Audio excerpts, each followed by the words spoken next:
조금 긴 역대하 20장 말씀을 다 읽은 이유는 이 본문을 처음부터 끝까지 좀 이해가 돼야 신년 첫 기도회 때 여러분과 나눌 메시지가 좀 선명해지기 때문입니다.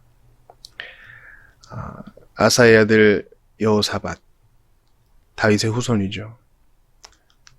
그는 비교적 선한 왕으로 인정되고 있습니다.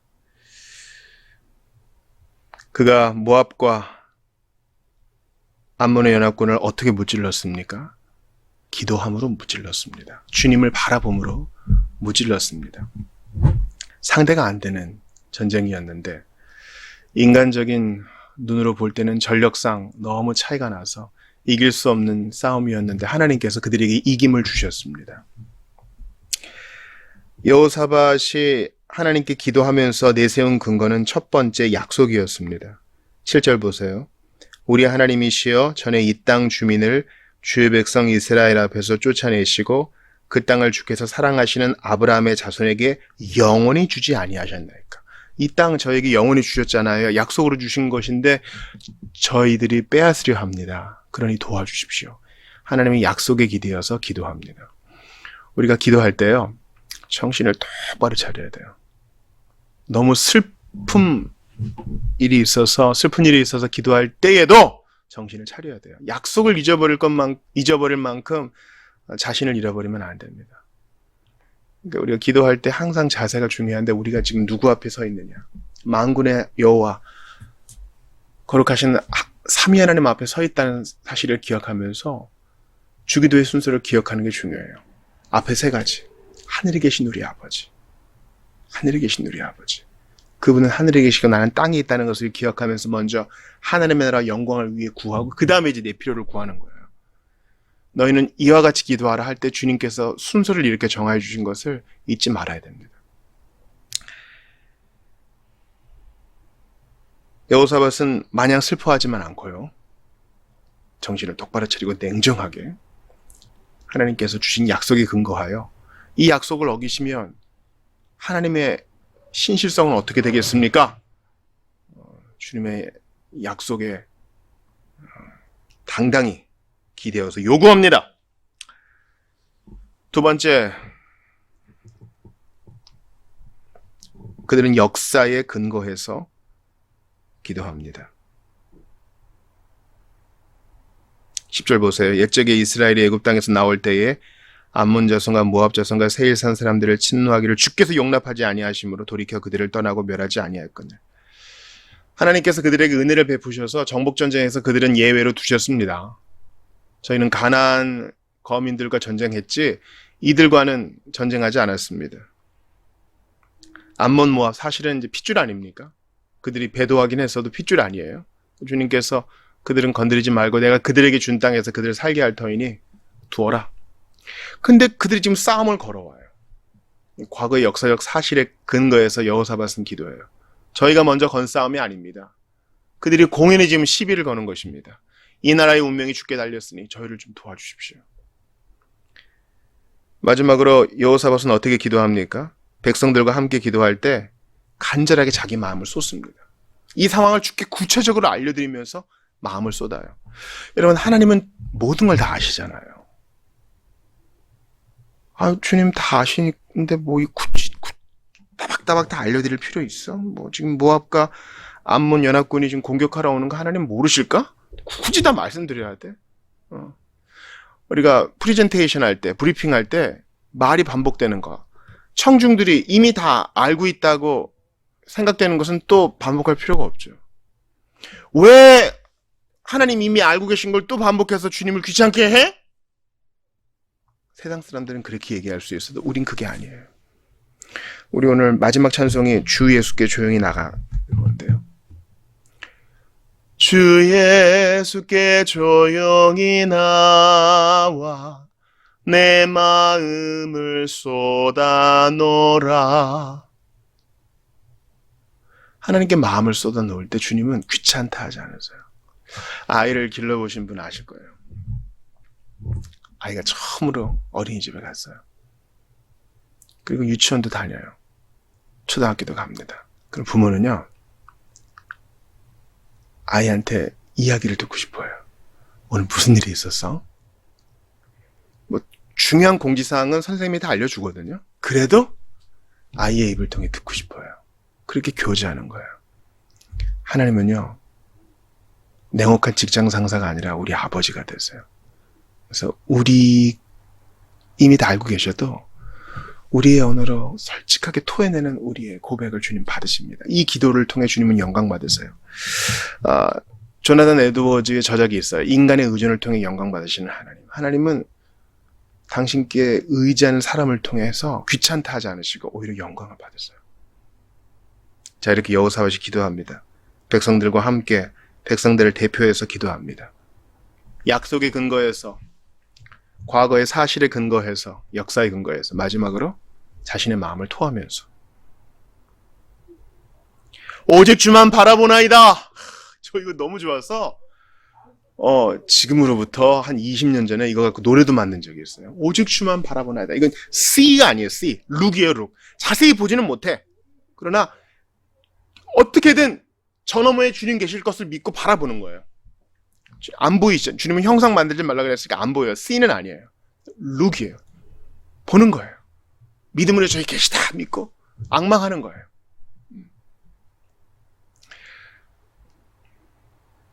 마침내 주님이 응답하십니다. 하나님의 영에 감동된 자를 통해서 승리를 예고해 주셨고, 비록 떨리지만, 연합군이 탁 오는 거 보고 떨리지만 믿음으로 나아가면 찬송을 시작하니까 그 노래와 찬송이 시작될 때에 여호와께서 주신 복병이 서로 치게 해서 그들은 자멸하고 맙니다. 전멸해요. 그래서 사흘 동안의 전리품을 수고합니다. 하나님께 의지하고 기도하고 찬송하고 노래했더니 하나님이 하시는 거예요. 여러분, 이 사건을 우리가 잘 받을 필요가 있어요. 야, 정말 기도 응답이 좋구나. 근데 희한하다. 2024년 시작되고 벌써 5일이 지났는데 난 이런 기도 응답을 못 받았어. 나는 이렇게 안 될까? 나는 여호사밧처럼 안 될까? 나는 믿음이 부족한가 보다. 아니면 보다 신학적인 근거를 대서 이건 옛날에 하나님이 일하시는 방식이고 요즘은 뭐 그런 거 없나 보다. 이렇게 자포자기할 수 있어요. 여러분, 하나님 앞에 기대가 사라지는 것만큼 슬픈 일이 없어요. 살아계신 하나님이잖아요. 과거에 일하신 것처럼 지금도 얼마든지 일하실 수 있는 하나님이잖아요. 근데 이제 내 눈앞에 있는 일들, 내가 경험한 일들에 비추어서 하나님을 축소시켜요. 기도 들으시는 하나님 노래는 하고 고백은 하는데 실제로는 내 기도는 안 들어주실 거야. 이런 전제가 깔려 있으면 아주 곤란해요. 여러분, 결론적으로 말씀드리면 여호사밧과 아람의 전쟁은요, 구속사적인 맥락에서 기록된 거예요. 하나님이 기도 안 들어주실 때도 있어요. 겟세마네에서 예수님의 기도 안 들어주셨잖아요. 그죠? 병을 낫게 해달라는, 가시 없애달라는 바울의 기도 안 들어주셨잖아요. 그러니까 방점이 기도 응답에 있는 게 아니에요. 오늘 본문을 통해 주시고자 하는 그 메시지, 주님을 바라보는 것에 있는 것입니다. 하나님이 이 모압과 암몬 연합군 어떻게 물리쳐 주신 거예요? 약속의 근거에서 이 땅 너희에게 주마 했기 때문에, 또 역사의 근거에서 그들은 그들의 땅에 만족해야 한다. 그 근거 위에서 또 여호사밧의 간절한 탄원을 주님이 들으신 것입니다. 그러니까 이제 구속사적인 맥락에서 이것은 우리에게 주신 것이지 늘 우리에게 이런 응답이 스펙타클하게 영화적으로 오지는 않아요. 우리의 여호사밧, 우리의 왕 대신 예수 그리스도는요, 이러한 승리를 우리에게 주세요. 너희는 싸울 것 없다. 예수님이 다 이긴 싸움이죠. 다 일궈 놓으신 승리를 우리는 누리기만 하면 돼요. 우리는 그저 찬송하며 두려워하지 않고 마음을 지키며 주님을 의지하면 되는 것입니다. 구속사적인 맥락 안에서 그렇게 받아야 돼요. 한나의 기도도 마찬가지죠. 서원할 때는 내가 서원하는 거예요. 아들을 주시면 주님께 바치겠습니다. 이거는 구속사적인 맥락에서 사무엘이 나타나야 이제 사사시대가 끝나고 왕정이 들어오고, 사무엘이 나타나야 마지막 사사로서 이제 마무리가 되고, 사무엘이 나타나야 사울을 기름 붓고, 사무엘이 나타나야 다윗을 기름 붓고, 사무엘이 나타나야 이런 역사서를 기록할 거 아니에요. 그러니까 이런 구속사적인 단회적인 사건을 나도 당연히 그렇게 돼야 된다 생각하면 곤란해요. 그러나 그 원리는 남아있어요. 뭡니까? 하나님은 기도를 들으세요. 기도에 응답하세요. 하나님을 경외하는 우리 마음을 받으세요. 그리고 주님을 바라보게 하셔서 우리를 안심시키세요. 비록 떨리죠. 가슴 설레고 두렵죠. 그러나 오히려 찬송하게 하심으로 그 응답을 우리에게 주세요. 이러한 여호사밧은요, 완전하지 않았습니다. 부족한 게 있었는데 첫 번째는 산당을 폐하지 않았습니다. 아사의 아들로 35세의 왕위에 올라서 25년간 유다를 통치했는데 종교, 행정, 사법, 일대 쇄신과 개혁을 이루었고 국방을 튼튼히 해서 태평성대를 이루었지만 산당은 없애지 않았습니다. 이 산당에 대해서는 말씀드릴 게 많은데요. 당시에는 예배를 드리려면은 예루살렘에 와야 되잖아요. 수고스럽잖아요. 근데 산당은 집 근처에 있으니까, 집 근처 산에 있으니까 편리주의가 딱 끼어든 거예요. 백성들 편하게 한다는데 뭐. 근데 문제는 거기서 여호와 하나님만 섬기는 것이 아니라 민간신앙, 바알도 섬기고 우상도 섬기고 그랬던 거예요. 편의주의와 혼합주의가 이 산당 안에 있어요. 여러분 신앙생활에 있어서 편한 게 다 능사가 아니에요. 우직하게 정성을 갈아 넣어야 할 때도 있어요. 여호사밧은 이 산당을 폐하지 않은 불찰이 있었고요. 경건한 왕이었지만 이것은 그의 실책으로 나왔습니다. 두 번째, 그의 부족한 점은 악인과 교제했다는 거예요. 아합과 연혼하고 동맹 맺었습니다. 아합은 이스라엘 역대 왕들 중에 가장 악한 왕들 중 하나죠. 또한 아합의 아들 아하시아와도 교제했습니다. 오늘 본문 보니까 그 아하시아와 돈 한번 벌어보자 해서 금 캐러 배 만들어가지고 보냈지만 주님이 그 배를 부서뜨리시죠. 이게 그의 실책이에요. 산당과 연혼, 악인과 교제하는 것이요. 참 아쉬워요. 오늘 본문 볼 때 모압과 암몬 연합군을 오직 주만 바라보나이다 기도해가지고 이겨냈던 믿음의 용장 여호사밧에게 이런 모습이 있었다고? 참 이해가 안 되죠. 근데 이해 안 될 것도 없어요. 왜냐면 우리 신앙생활 하면서 많이 보거든요. 카리스마를 가진 지도자가 척척 넘어지고요.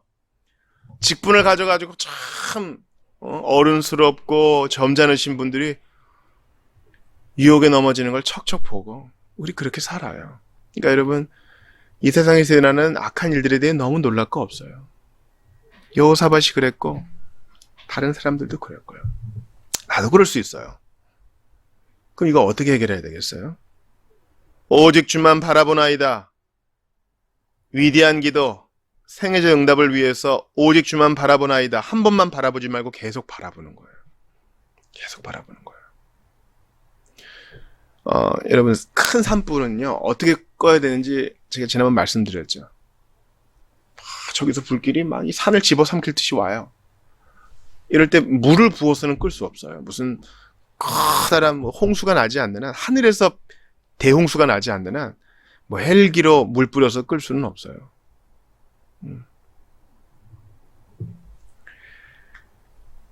그럴 때는 이제 어느 정도 탈구역을 남겨놓고 반대편에서 맞불을 놔요. 그래서 다 태워버리고 더 이상 불이 전진하지 못하게 합니다. 불을 불로 다스리는 거예요. 불을 불로.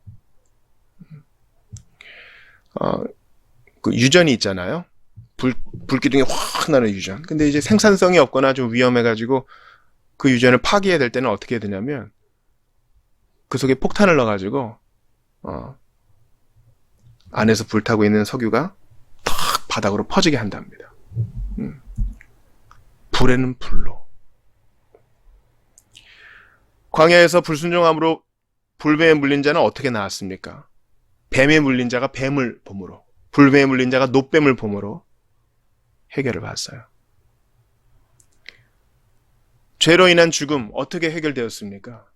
바로 예수 그리스도의 십자가 죽음으로 해결되었어요. 마찬가지로 이러한 여호사밧과 같은 실책을 범하지 않으려면 바라봄으로, 한 번 바라보는 것이 아니라 계속된 바라봄으로 이겨내야 되는 것입니다.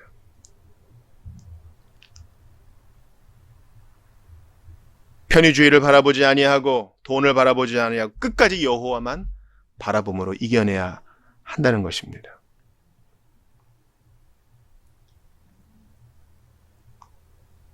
일이 있을 때 생애적인 기도를 하는 것은 오히려 쉬워요, 여러분.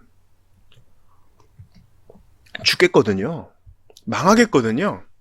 그럼 이제 뭐 목숨 걸고 기도하는 거는 이해 가능해요. 이것도 안 하면 큰 문제 있는 거예요. 우리 자녀 문제, 직장의 문제, 건강의 문제 있을 때 엎드리고 하나님 앞에 대호각성하고 주님을 바라보는 거. 이건 당연히 해야 될 일이에요. 근데요, 이제 암몬과 모압 자손 다 없어졌어요. 큰 문제가 없어졌어. 그럼 이제 어떻게 되겠어요? 마음의 긴장이 풀어져도 계속 주님 바라보는 거예요. 끝까지 바라봄으로 우리는 신앙생활의 주요한 실책을 없앨 수 있어요. 여러분, 예수님은요, 무슨 일이 있건 없건 새벽에 일어나서 산에 가세요. 거기서 고요히 기도하세요. 그게 기록된 것은 제 아들이 그걸 봤기 때문이었겠죠. 예수님 어디 가시나? 산에 가시네. 이렇게 따라가는데 기도하는 게 소리가 좀 들렸겠죠. 그러나 더 이상은 기록은 없어요. 무슨 기도를 했는지 몰라요. 그만큼 기도해야 된다는 당위는 있지만 기도의 방법과 내용과 이런 것들은 신비로 남아있어요. 우리 예수님이 그렇게 본을 보여줬어요. 중요한 것은 일이 있을 때나 없을 때나 주님 바라보며 기도하며 엎드린다는 거예요. 근데 이 바보는 태평하면 기도 안 해요. 무슨 일이 생겨야 아무튼 기도를 해요. 이런 바보가 어디 있어요. 하나님이 징계하시면 그때는 엎드려져요. 근데 한번 지나가면 또 가슴 쓸어내리면서 여호사밧처럼 산당 즐기고 백성들 그냥 풀어주고 돈 좋아해서 배나 만들고. 이게 신년 첫 기도회 때 여러분께 제가 도전하는 바예요. 어려울 때만 주님 바라보지 말고요. 매일 바라보는 거예요. 매일 바라보는 거예요. 매일 밥을 먹듯이, 매일 약을 먹듯이, 매일 운동을 하듯이, 매일 건강을 챙기듯이 말입니다. 마태복음 11장 3절에서 6절을 보면 이제 옥에 잡혀서 사형을 앞두고 있는 세례 요한이 마음에 깊은 절망이 와요. 내가 세례를 준 그분 메시아 맞는데 내가 지금 여기 갇혀있는 거 아시는지 모르는지 난 이렇게 죽나? 그래서 자기 제자들을 불러서 예수님께 가서 물어보게 해요. 오실 그이가 당신입니까? 다른 분 기다려야 됩니까? 의심이 든 거예요.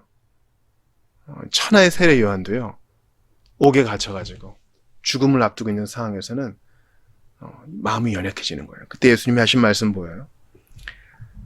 이사야 예언을 말씀하시면서 나로 말미암아 실족하지 아니하는 자는 복이 있다. 이것은 뭐예요? 세례 요한아, 너는 거기서 순교할 것이 너의 운명이니라. 너의 사명이니라. 내가 되어지는 형편에 상관없이 끝까지 기도하며 믿음 꺾지 않는 자가 복이 있다. 주님 그 말씀을 하세요. 2024년 우리가 어떤 일을 당하든지 주님을 바라본다면 주님은 실족하지 아니하는 자 복이 있다 하세요. 우리 생각에 세례 요한이 턱 멋지게 옥을 박차고 나가가지고 목숨을 부지한다면 고마운 일인 것 같죠? 아니요. 그건 주님이 정하실 일이에요. 예수님이 하시는 말씀을 기억하세요. 나로 말미암아 실족하지 않은 자는 복이 있다. 그러니 계속 기도함으로, 계속 바라봄으로 이 마음을 지키는 거예요. 어제 위대하게 바라본 것으로 끝내지 말고 오늘도 계속 바라보는 거예요. 주님을 바라보니까 이 세상에 자잘한 일 때문에 싸우지 않아요. 주님 바라보니까 가치가 거기 있으니까 연연하지 않아요. 이 땅의 일에. 2024년 첫 기도회 때 제가 여러분께 부탁드립니다. 주님 바라보세요. 좋을 때나 싫을 때나 바라보세요. 잘 될 때도 안 될 때도 바라보세요. 몸이 건강할 때도 아플 때도 바라보세요.